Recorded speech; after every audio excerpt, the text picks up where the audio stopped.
Deep inside the US Treasury market, what's supposed to be the safest financial asset on the entire planet, there's a massive, highly leveraged trade that's just quietly humming along.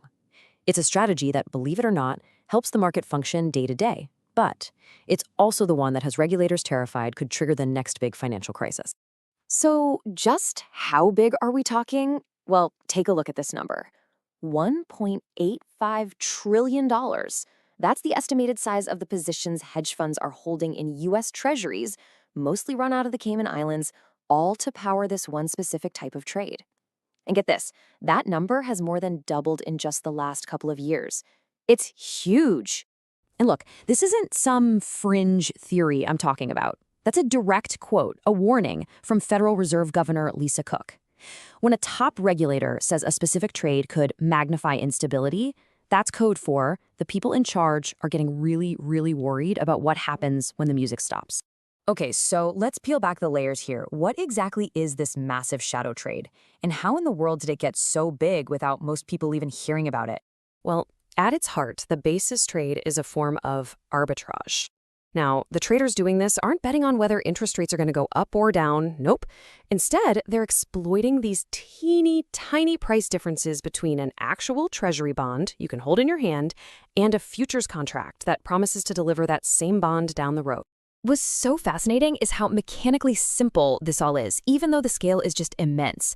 You can kind of think of it like a three-legged stool that's been built to support an absolutely massive amount of weight. So here's the playbook. Step 1, a hedge fund goes out and buys a treasury bond. Step 2, at the exact same time, they sell a futures contract for that very same bond. And step 3, this is the secret sauce. They fund the whole thing by using the bond they just bought as collateral in the repo market, which is basically a giant pawn shop for financial institutions. Okay, so here's the whole point of the trade. The profit comes from that tiny price gap, the basis, which is pretty much guaranteed to shrink to zero by the time that futures contract expires. It's a convergence play. But the profit on each individual trade is minuscule, which leads us to the next, and honestly, the most critical part of this whole strategy: leverage. We're talking mountains of it. To make those tiny profits actually worth it, firms use an extreme amount of borrowed money. Some of the largest funds have been reported to be operating at ratios of more than 18 to 1, and some people think it could go as high as 50 or even 100 to 1. And that is what turns a small, safe-sounding trade into a potential systemic bomb. So this brings us to the central paradox of the basis trade, right? How can something that's actually essential for making the market work smoothly also be one of its biggest weaknesses? And this right here gets to the heart of the tension. In good times, the basis trade is great. It greases the wheels of the market, provides liquidity, keeps prices in line. But the catch is it completely relies on that massive leverage and that fragile overnight funding.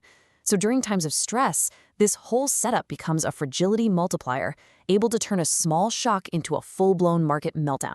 Let's walk through what that actually looks like. Okay, imagine a sudden bout of volatility hits the market. Lenders in that repo market get nervous, and they demand a little more collateral. Let's say the haircut goes from 0 to just 2%.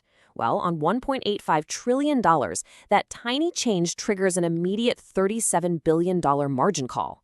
And because these funds are so leveraged, they're forced to start selling their treasuries to come up with the cash.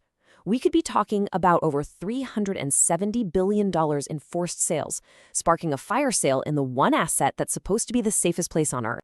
And if you're thinking, okay, that's just a scary theory. Well, it's not.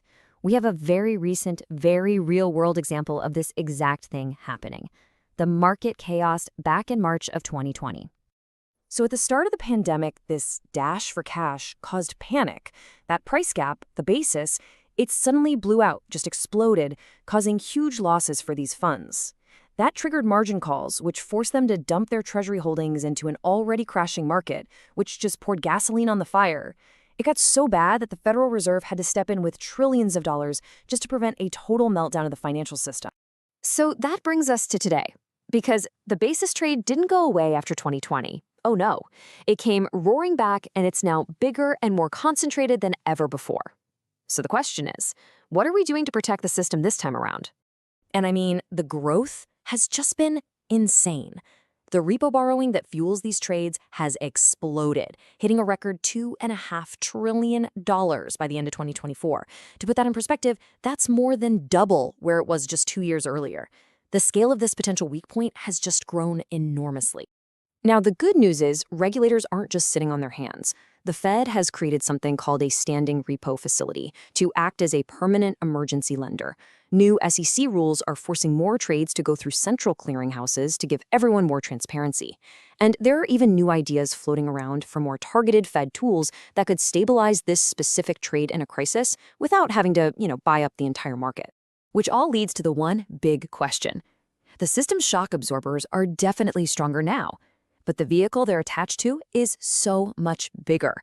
The financial architecture has been reinforced, for sure, but the trade itself has reached a scale we've never seen before. The real question is it enough for the next crisis? Because there will always be a next crisis. This is not financial advice.